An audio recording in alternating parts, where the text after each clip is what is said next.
un nouveau conseil livresque cette semaine. J'en suis d'ailleurs très ravie parce que ça faisait un petit moment que je n'avais pas fait.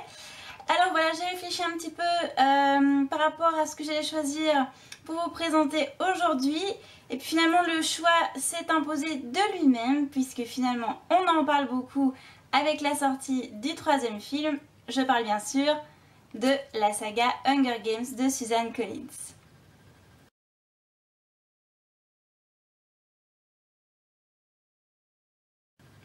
Alors comment j'ai découvert cette saga? Eh bien en fait ça remonte déjà en 2011, bien que à cette époque j'étais un peu en retard puisque le premier tome est sorti en 2009 si je ne me trompe pas. Donc voilà, en fait on parlait beaucoup du film à l'époque, donc le premier film allait sortir au cinéma. Et donc je voyais défiler beaucoup de photos sur Facebook et finalement je m'étais promis de m'y intéresser. J'ai reçu le premier tome ici à Noël 2011, oui je me trompe pas, à Noël 2011. Voilà, j'avais attendu expressément donc cette édition, une édition adulte, voilà, que je trouvais vraiment très classe. Donc j'ai reçu ce premier tome que j'ai lu en janvier 2012, voilà, je me plante pas dans les dates. Et puis finalement en fait, j'ai lu ce premier tome et j'ai enchaîné directement donc avec le second qui est tout aussi beau et le troisième aussi qui est vraiment super. Vous voyez, ils avaient même mis un petit sticker qui disait donc que le film allait bientôt sortir puisque je pense qu'à l'époque il est sorti en mars 2012. Donc voilà, j'ai lu la trilogie, on va dire pile avant. Donc ça c'était un petit peu ma découverte, donc c'était vraiment, on va dire, plus grâce au film qu'à des avis lecture sur d'autres blogs.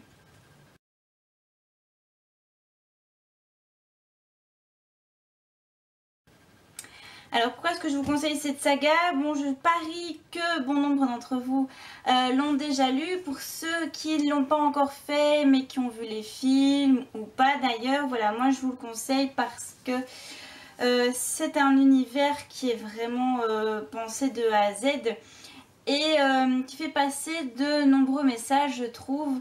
Voilà, finalement, même si on reste dans le côté dystopie vraiment pour la lecture, je veux dire, quand on regarde un petit peu dans les pays voisins, dans le monde, etc., on voit que la vie de tous les jours n'est pas facile, que le gouvernement voilà, ne prend pas toujours les meilleures décisions pour ses citoyens. Enfin, je vais pas vous faire un cours de politique, hein, mais ce que je veux dire par là, c'est que ici, il y a quand même un aspect politique qui est mis en place, puisque finalement, le Capitole, tout ça, met la pression sur ces districts pour garder donc ce fameux pouvoir à travers des jeux. Donc voilà, pour moi c'est vraiment un aspect politique et de pouvoir. Et puis finalement ça peut se retranscrire de certaine manière dans la réalité d'aujourd'hui. Donc voilà, dans le premier tome, donc on a d'abord toute cette découverte de notre héroïne, de son entourage, de sa vie quotidienne au sein du district 12. On se rend compte que donc c'est une vie de misère très dure et heureusement que notre héroïne Katniss arrive quand même à se débrouiller pour faire vivre sa famille. Voilà, et puis finalement ça démarre tout de suite au quart de tour puisque il y a donc je sais plus comment ça s'appelle en français, mais donc le choix des deux jeunes qui vont faire les jeux. Et finalement ça démarre très vite puisque c'est la sœur de Katniss qui est choisie et donc c'est notre héroïne qui va prendre sa place. Donc voilà, on embarque tout de suite dans autre chose puisqu'on va arriver au Capitole, on va découvrir vraiment cette vie de luxe, de richesse qui donne envie de vomir finalement si on se met à la place de Katniss. Et puis après il y a cette fameuse partie dans les jeux qui moi m'avait vraiment pris aux tripes. J'avais même trouvé certains passages un peu gore, notamment celui avec le nid d'abeilles. Voilà, donc là il y a tout un message de survie finalement. Il faut vachement se débrouiller pour arriver à survivre. Il faut être stratégique aussi, donc voilà, on se prend nous aussi au jeu. Et puis le point de vue de Katniss nous aide vraiment à nous immerger dans l'histoire. Alors le tome 2, je l'avais beaucoup aimé. J'avais eu un tout petit peu peur au départ que ce soit, on va dire, un remake du tome 1, mais en fait, il y a quand même une sacrée progression puisque on sent qu'il y a une rébellion qui se prépare à l'arrière-plan. Elle se manifeste un tout petit peu déjà lors de donc, la tournée de la victoire. Là, on sent bien que les autres districts sont prêts à se rebeller grâce à Katniss. Et donc cette partie, moi, j'ai trouvé très intéressante. Par contre, dans le livre, dans le film, j'ai trouvé un petit peu lente. Ouais, je me souvenais plus que c'était aussi lent dans le livre, je sais plus. Et puis finalement, on retombe donc dans les jeux. Mais ce que j'avais beaucoup apprécié ici, c'est que donc, grâce à cette rébellion qui se met en place, mais finalement, les participants au jeu, donc les anciens gagnants, eh bien, s'allient entre eux. Et ça, j'ai trouvé ça génial, puisque Katniss ne fait plus bande à part. Là, elle doit vraiment s'intégrer au sein d'un groupe et apprendre à faire confiance aussi à des ennemis potentiels. Donc voilà, c'était vraiment super intéressant. Et puis, j'ai beaucoup aimé aussi la thématique du jeu. Bon, je vais pas vous dire si vous n'avez pas lu ou vu le film aussi, qui est vraiment sympa et qui donne un souffle nouveau donc à ces 75e Hunger Games par rapport donc au précédent. Donc c'était vraiment chouette. Et alors la fin est d'enfer puisqu'en fait on comprend tous les enjeux, tout ce qui a été caché à Katniss. Donc voilà, c'était vraiment, vraiment très très très très chouette. Et alors le troisième, moi je le trouvais un petit peu à part parce que forcément il n'y a plus de jeu. Là on est au cœur de la révolte et donc c'est vraiment bien plus psychologique parce que là Katniss doit vraiment prendre son rôle au sérieux et à cœur. C'est elle le symbole de cette rébellion qu'elle a lancée sans le vouloir. Et donc là, ça y est, on est parti dans une guerre. Et donc moi, j'ai trouvé vraiment ici le livre très psychologique.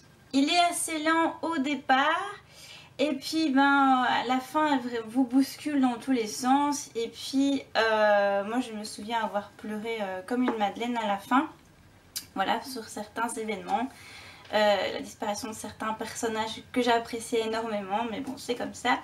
Voilà, donc j'ai énormément aimé ce tome. D'ailleurs, j'avais pas pu lire pendant quelques jours après. Et quant à la fin, c'est vrai que c'est pas vraiment un happy ending, mais pour moi c'est une fin très très juste. Je n'en verrai pas d'autre en tout cas pour ce roman et pour la trilogie globalement. Donc voilà, pour moi c'est vraiment une trilogie qui est bien pensée, qui est spectaculaire et qui est vraiment écrite pour tous, pas spécialement pour les jeunes ados, mais vraiment pour tout le monde, elle est accessible vraiment pour tout le monde. Il faut au moins la lire une fois je pense, parce qu'elle vaut le détour et puis c'est un peu, on va dire, la maman de toutes les autres dystopies qu'on connaît aujourd'hui.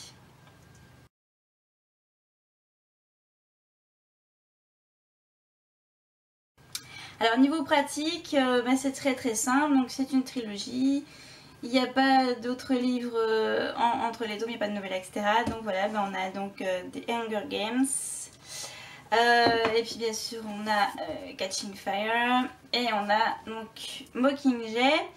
Bien sûr cette trilogie est sortie en français, sous d'ailleurs diverses versions, voilà, notamment il y a une version limitée qui arrive ici chez Pocket Jeunesse.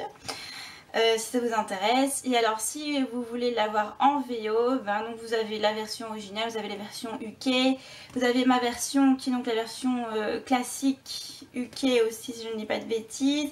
Vous avez une autre version qui est vraiment magnifique, un peu dorée, tout feu tout flamme, qui est superbe. Enfin bref, il y a même une autre édition qui va sortir mais qui est très flashy. Donc vous avez le choix dans les éditions de cette trilogie, que ce soit en français ou en anglais. Donc voilà, n'hésitez plus, lisez-la. En tout cas, si vous avez lu la trilogie, n'hésitez pas à me dire votre avis. Si vous avez vu les films aussi. Et puis si vous n'avez pas lu les livres mais vu les films, n'hésitez pas à vous lancer. Vous allez voir que les livres sont toujours bien plus complets. Enfin en tout cas, j'attends un retour sur cette vidéo parce que évidemment Hunger Games c'est un incontournable. En attendant, je vous retrouve sur le blog et puis bien sûr prochainement sur la chaîne YouTube pour d'autres vidéos et d'autres aventures. A bientôt!